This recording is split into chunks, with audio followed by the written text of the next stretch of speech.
Là pour la seconde partie di jàngat bi ak suñu gan à tout à l'heure. Tafkiri Hadj Babacar. Oustaz Mor jërëjëf. RFM Matin. Émission bi yeewaa Sénégal.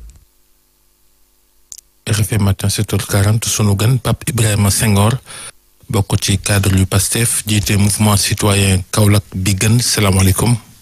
maaleykum salaam Babacar maa ngi leen nuyu di la ziar di nuyu Georges di nuyu sa auditeurs yi di nuyu principalement aussi waa Kaolack xam na fa laa jógee particulièrement ñi dëkk Bongré ñi dëkk Parcelles maa ngi leen di nuyu baax a baax di leen ziar di nuyu asalaamaaleykum wa rahmatullah. démb APR parti Macky Sall def nañ conférence de presse tontu Ousmane Sonko mi yëkkati woon kàddu ci ñoom. samedi ci meeting bi mu doon amal ci stade Léopold Sédar Senghor parking stade Léopold Sédar Senghor. li waa APR wax démb kàddu yu dëgër la ñoo ko gisee.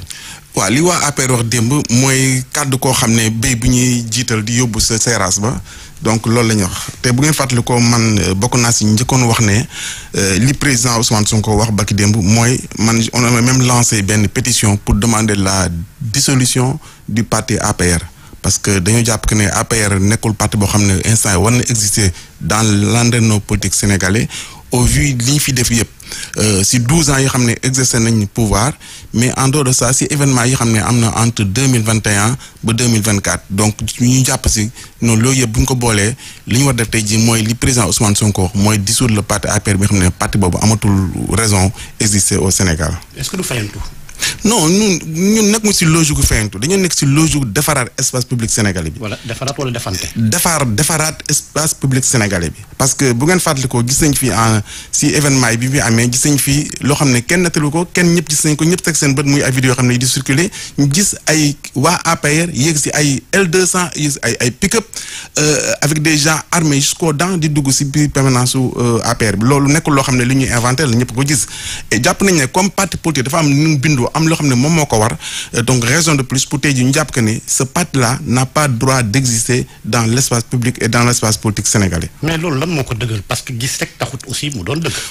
waaw mais gis am na dégg nañ fi ay liñ fi wax gis nañu ay vidéo loolu jusqu'à leer na te ñun bu ñuy dissoudre suñu parti bi bi ñu koy dissoudre boobu def ñu fi dara lu aay lu dul wax ne appel à la révolution parce que dañoo jàppoon non révolution lañ lancé woon parce que dañoo jàppoon que dañoo nekkoon ci période boo xam ne ñi ñu jiite bu ñoon ñu wax suñu kàddu ñi ñu jiite nekk ñoon lenn lu dul mooy bañ suñu xam ne moo nekkoon suñu candidat naturel du président Ousmane Sonko bañ nekk candidat à l'élection présidentielle en 2024.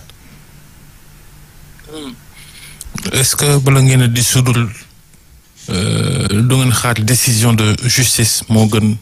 mais est-ce que ñoom bi ñuy dissoudre xaaroon décision de justice parce que. waaye ñoom la ñuy def am na loo xam ne jarul xaar décision de justice am na loo xam ne bu ñu ko gisee en tant que responsable on doit prendre les mesures idoines nécessaires pour régler problème boobu noonu loolu moo si am.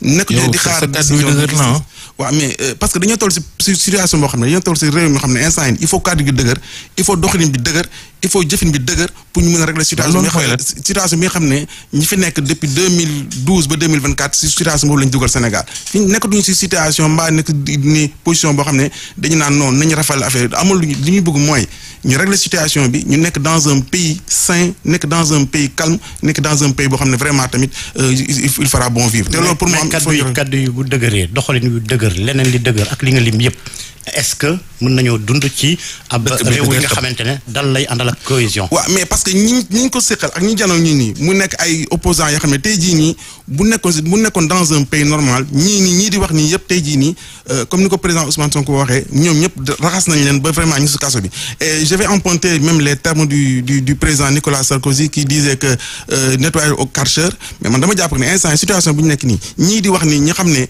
ay acte de prévarication lañ def ñi nga xam ne ay actes yi ñu def ay acte de banditisme d'état lañ def seen place nekkul taxaw fi di wax ou bien di ab kaddu di wax naan di am di joxoñ baaraam. yow dëgër nga kaddu de.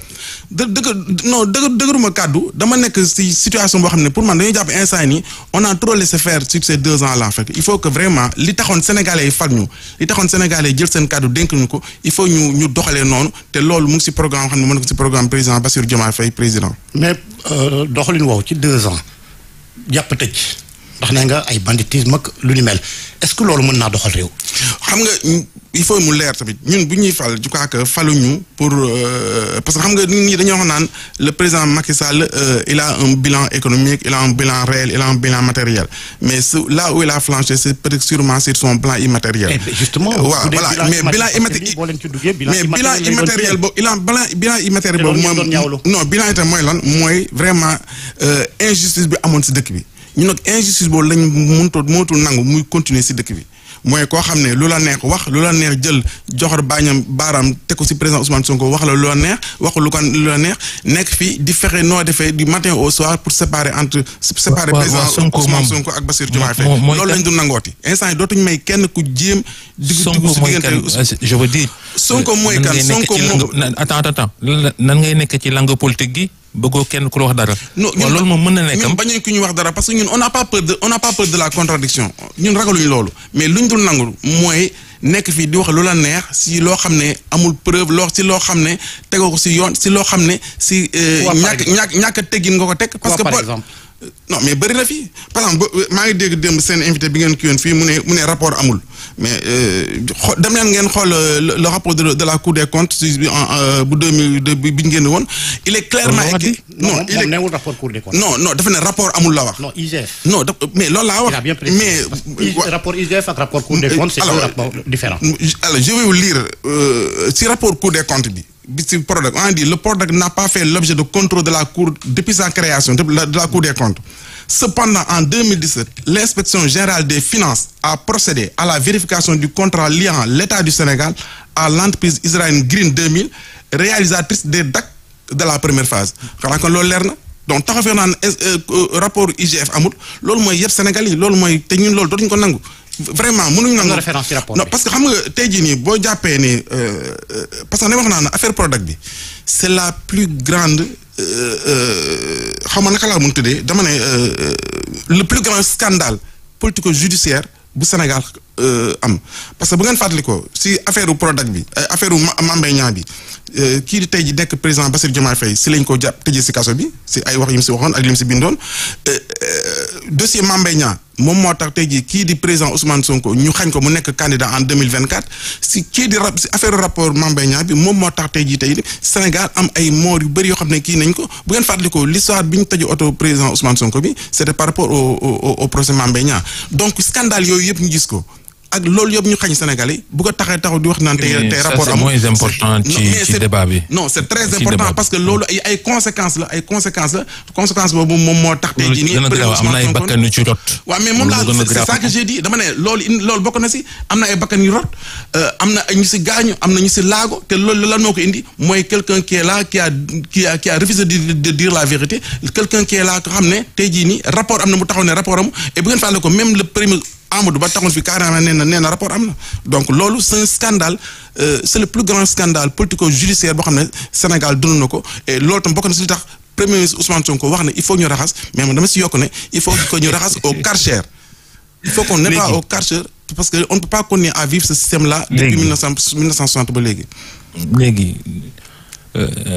APR moom nu ngeen koy dissoudre te yeneen parti yi nekk ci Benno bokk ak moom langue nga dissoudre APR bàyyi yeneen parti loolu logique na am non logique na parce que pourquoi ñu war a dissoudre APR wax naa la ko maintenant les procédures pour dissoudre APR xam nañ ko man fii laa on avait lancé une pétition qui avait reçu plus de 10 000 signatures pour demander la dissolution de l'APR ñun loolu def nañ ko parce que dañuy jàpp ni que loolu mooy suñu rôle tey jii nii APR moo nekkoon parti boo xam ne moo nekkoon locomotive bu Benno Bokk Yaakaar APR qui avait son président le président Macky Sall moo jiite woon réew mi donc tey jii nii en tant que personne morale de tout ça là c'est à lui de rendre compte et institution boo xam ne moom la dirigeoon parti yoo xam ne moom la dirigeoon c'est à ce parti là de rendre compte c'est à ce parti là d'en tirer en fait de subir toutes les conséquences yi nga xam ne moom moo indi li fi am boobu léegi. est-ce que sóoraale ngeen ni itam dissoudre ab parti taxut nga dissoudre ab idéologie wala ab idée vous en êtes le parfait exemple. mais on a dissoudre nañ. waaw mais dissoudre non dañuy dissoudre parti APR pour être en adéquation avec la législation et en adéquation avec les règles et les lois qui existent dans ce pays-là loolu kese moo tax ñu tey jii nii après ku si nekk am nga droit de militer ji feneen foofu neex. quelle législation. mais la loi sénégalaise dafa tënk fonctionnement parti. loi Sénégal dafa tënk fonctionnement association parce que un parti politique c'est une association dafa am numéro doxee am ay objectifs maintenant objectifs yooyu bu dee da nga ko da nga si jaar dox yeneen objectif yi nga xam ne bokkul ak li nga xam ne loolu la association du rôle am loolu la parti politique nekk rôle am. Justement parce que le parti politique son rôle c'est la conquête du pouvoir. le cas échéant donc il faudrait que ñu mandargaal la nga xamante ne moom la. jëfewul c'est ça que je dis dama ne tey jii loolu. yéen a war a jóg rek. dama ne loolu. je crois que décréter ko. xam nga xool asamaan si jarul buuxante du dëgg te tey jii nii li ma wax sànq mooy y a des vidéos qui sont là y a des images qui sont là y a des audios qui sont là. qui montrent image yooyu. qui montrent vraiment APR kese la. image yooyu est-ce que. ma ne image yooyu est-ce que APR kese la en tout cas. ñoom ñooy responsable parce que toutes ces images là après bu ñu paree ñoom ñëpp fan lañ jubali woon mooy siège yu APR. je demande est-ce que image yi ñu gis yëpp APR moo cay yëngu. waaw man image yi ma gis te yi ma soxal ay APR moo si yëngu te loolu moo tax ma ne c'est grave quand même non dama moo tax ma ne la moo tax ñu war a dissoudre APR parce que man loolu laa gis. yi la soxal nga wax. comment. da nga ne image yi la soxal. non mais parce que yi ñu gis xam nga li nee naa la seetaan asamaan si maa xool asamaan si Babacar dañ ne est-ce que image yëpp APR a. mais parce que image yi ñu gis yëpp APR la man image yi ma gis yëpp APR la xam nga ne APR kenn mën na gis yenn image waaye man yi ma gis te xam ne si yooyu laa fondé wu pour demander la dissolution du parti APR ce sont ces images là qui sont des images qui sont violentes ce sont des images yoo xam ne on a vu des gens armés jusqu'aux dents nekk sur des pick-up nekk sur des L200 ñu gis nañu dugg si siège APR loolu kenn inventé ko ça c'est des images qui sont là et qui sont réelles. léegi. ngeen jóge ci APR di dal ci As Diouf. waaw Abdourahmane Diouf ministre de l'environnement. mi woote jàmm sénégalais yi booloo ngeen ni du ci dal Sonko sax tuumaal ko tuuma gu garaaw ne ba mu nekkee enseignement supérieur am na ay surfacturation yoo xam ni gis nañ ko ci marché yu mu def loolu moom tam. Babacar pour commencer je te laisse c'est à ta propre responsabilité de dire que Ousmane Sonko Abdourahmane Diouf la wax en tout cas man maa ngoon si meeting ba si terrain meeting bi j'ai pas une fois entendu non waaw non dama ne ça c'est de ta responsabilité non man non je dis man dama ne li ma dégg président Ousmane Sonko wax dégg mu turu Abdourahmane Diouf mais l'un dans l'autre waa soit mu nekk ba mu nekk mais dama ne l'un dans l'autre débat quand même non dama ne l'un dans l'autre non parce que tamit dama ne du ma wax loo xam ne leeruma l'un dans l'autre li am solo mooy. kan la Ousmane Sonko di waxal kon. xaw ma kan lay waxal dama ne. en tout cas daal il a cité non en tout cas man Ousmane Sonko bu cité woon. non Babacar président Ousmane Sonko bu cité woon turu Abdourahmane Diouf j'aurais aucun problème pour dire que Abdourahmane Diouf la mais dégguma mu cité turu Abdourahmane Diouf il a dit que am na un benn ministre ak am na. keneen Abdourahmane Diouf la kon. non loolu sama responsabilité bopp la. man sama responsable mais dama ne président Ousmane Sonko du ma ko waxal loo xam ne waxu ko. il a cité lii la wax nañu yem si loolu mu wax maintenant l'un dans l'autre. Abdourahmane Diouf ci wàllu boppam. dama jàpp sorti ak la mu wax yëpp noo ko jàppee. waaw mais moo tax ma ne dama jàpp de man tey jii en tant qu'allié. dama ne li mu wax d'accord ma si parce que on ne peut pas être dans un pays nekk dans une coalition ba pare nga bëgg a jaxase coalition bi parce que dañoo taxaw fii nii. naka la ko jaxase. non parce que xam nga xam nga président Ousmane Sonko moom président Bassirou bi ñu génnee prison président Bassirou Ousmane Sonko dafa taxaw ne man maay Ousmane Faye kii mooy Bassirou Diomaye Sonko donc Sonko mooy Diomaye tey jii yow boo bëggee taxaw ne man maay Diomaye waaye man nekkuma Sonko yaa ngi bëgg a jaxase. te damay faral di wax noonu la ko waxee. waaw mais noonu la ko waxee parce que bu waxoon moom moo ne néew ma Sonko. non mais dafa ne As mooy Diomaye. waaw mais waxul ne néew ma Sonko. mais boo waxee As mooy Diomaye yegg si ne As mooy Sonko parce que munoo bëgg a nekk Diomaye te nekkoo Sonko. loolu yaa ngi def lien pourquoi nga nangoo def lien. non lii te defoo lien ci. accusation Ousmane Sonko. parce que da nga ma laaj c'est tur Ousmane tur ne Abdourahmane Diouf moo wax lii c'est par rapport à li wax si loolu laa lay tontu. bu waxoon man maay As mooy Diomaye As mooy Sonko j'aurais pas de problème par rapport à ça mais damay fay di wax naan tey jii képp ku bëgg Sénégal képp ko xam ne Sénégal ñor na la képp ko xam ne Sénégal soxal na la waroo ñaan waroo pexe président Ousmane Sonko ak Bassirou Diomaye Faye di am réeroo mbaa di am xàjjali ko parce que loolu kooku ko def mooy bëggoo Sénégal et puis heureusement que ñoom ñi xam ce sont les deux principaux concernés xam nañ loolu xam nañ responsable bu nekk seen ndodd te ñu ngi koy doxee ñu ngi koy waxee donc président Ousmane Sonko keroog si meeting passé bi rappelé na ko nee na y a aucune ombre entre président Bassirou Diomaye Faye ak président Ousmane Sonko loolu dal na suñu xel. et heureusement la preuve démb gis nañ ma terminé fa Babacar la preuve gis nañ président Ousmane Sonko. pardon Pape Birahima Senghor samedi lundi démb moom la président Bassirou Diomaye Faye sol. waaye léegi Sonko moom mooy réguler actualité bi ndax day taxaw tey ne maag Bassirou Diomaye Faye déggoowuñ ci nangam demaat ci beneen bés ne maag Bassirou Diomaye Faye amul benn xaarma yàlla suñu diggante il faut qu'on sache à quel Sonko se fier. mais Babacar c'est que yéen nag vous devenez amnésique président Ousmane Sonko taxaw na fii moom président Bassirou Diomaye Faye wax ne ñoom ñaar ñi ngi ànd mais ils sont pas d'accord sur tout et puis jàpp naa ne ñaari nit ay xarit yu ñu ànd ils peuvent pas être d'accord sur tout ça le président Bassirou Diomaye Faye l'a dit le président Ousmane Sonko l'a dit et l'a répété ils sont pas d'accord sur tout et loolu mooy dëgg.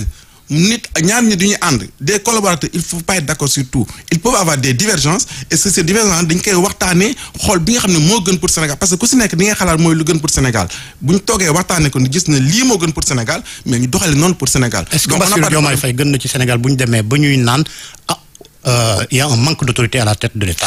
président Bassirou Diomaye Faye bu gënoon woon Sénégal le président Ousmane Sonko nous n'aurait pas demandé de voter pour lui. kon manque d'autorité bi am na.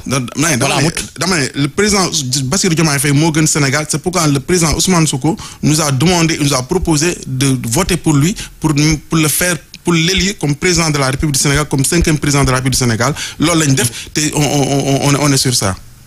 léegi.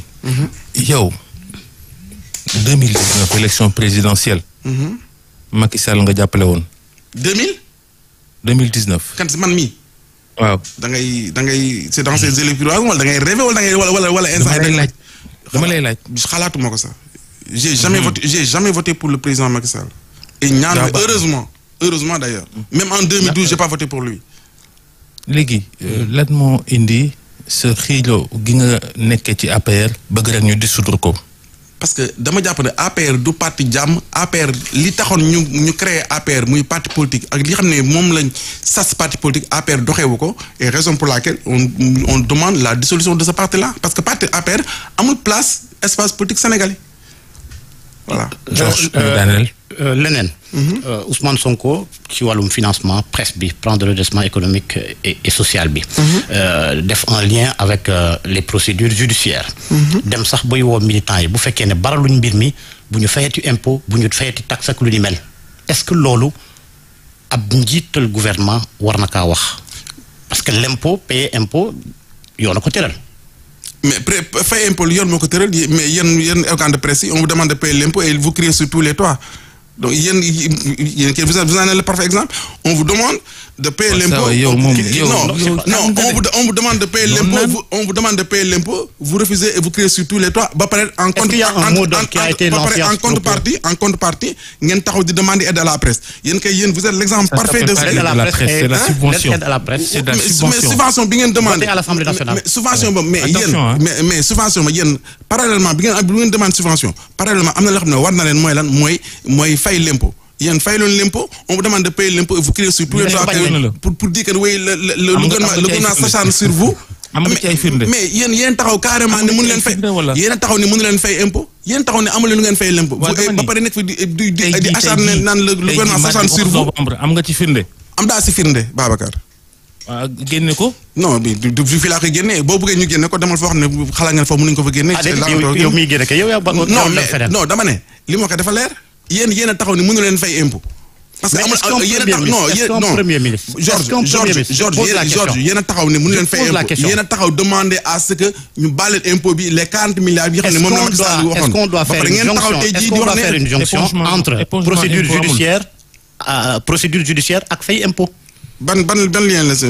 c'est pas moi qui ai fait. non ban lien la sa lan bu fekkee ne bala nañ lépp lu jëm ci yoon bu leen fayate impôt bu leen li ñu leen woo ngeen participer ko ci presse bi bu leen ko def. te bu ñu wootee itam waaw mais xam nga tey yéen jàpp que ne la justice elle est rendue au nom du peuple sénégalais la justice elle est rendue au nom du peuple. maintenant bu dee ñun ça c'est creux mais ça c'est pas creux ça c'est un principe. Ça c'est un principe qui est là. Oui, mais ce principe là mais fekkee tout le monde le sait et notre justice doxalewu ko nag. c'est ça le problème ñu bañ a fay impôt. mais bu dee non dama ne bu dee Ousmane Sonko non Ousmane Sonko waxul loolu. dama ne Ousmane Sonko lan la wax mooy def ne na justice def liggéeyam justice na def non dafa liggéeyam na justice def liggéeyam. parce que moom il sera jamais là à dire la justice doxal nii doxal. il a même dit je le répète ces mots il a dit que tey jii nii magistrat bu feex nekk te nga jàpp que ne président def la loo xam ne du yoon am nga sañ-sañ bañ. heureusement que nous sommes un pouvoir exécutif yoo xam ne nekkul day immiscé wu dans l'action de la justice. mais tout ce qu'on demande c'est que la justice soit rendue au nom du peuple sénégalais nañu rendre justice comme ni ñu mais taxaw di demander pardon alors que la justice n'est pas encore rendue on n'est pas d'accord pour ça. jërëjëf Pape Birama Senghor. jërëjëf Babacar cadre yu Pastef. jërëjëf Georges jërëjëf Soxna Naata. jërëjëf. Black Friday chez Crédifone. waaw weeru bànneex baa ngi noonu nag.